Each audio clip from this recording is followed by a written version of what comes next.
Hi అండి, అందరికీ నమస్కారం. Welcome to my channel. ఈ వీడియోలో ఇప్పుడే అందిన వార్త అండి.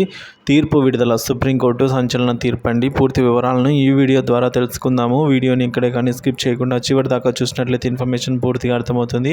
వీడియోకి ఒక లైక్ చేయండి ఫ్రెండ్స్. వీడియోలోకి అయితే వెళ్ళిపోదాము.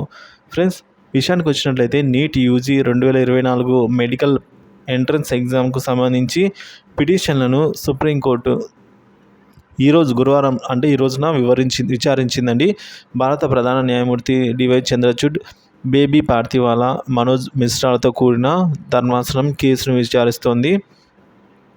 నీట్ పరీక్షను తిరిగి నిర్వహించాలని కొంతమంది అభ్యర్థులు కోర్టులో తమ వాదనలు వినిపించగా కోర్టు కీలక వ్యాఖ్యలు చేసింది. మొత్తం పరీక్ష పవిత్రత కోల్పోయినప్పుడే ఒక నిర్దిష్ట ప్రాతిపదికన మాత్రమే ఎగ్జామినేషన్ నిర్వహించడానికి ఆదేశాలు ఇవ్వగలమని కోర్టు పేర్కొందండి.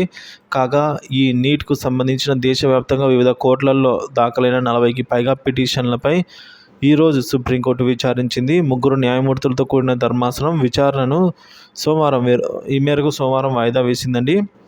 సోమవారానికి అయితే నీట్ యూజీ పరీక్షల మార్కులను పరీక్ష కేంద్రాల వారీగా విడుదల చేయాలని, ఎల్లుండి 12 గంటల లోపు ఫలితాలు అయితే వెబ్సైట్లో ఉండాలని సుప్రీంకోర్టు ఆదేశించింది. అలాగే ఈ ఫలితాల్లో ఎక్కడ కూడా విద్యార్థుల పేర్లు విడుదల చేయవద్దని సుప్రీంకోర్టు ఎన్డీఏకు స్పష్టంగా తెలిపింది ఫ్రెండ్స్.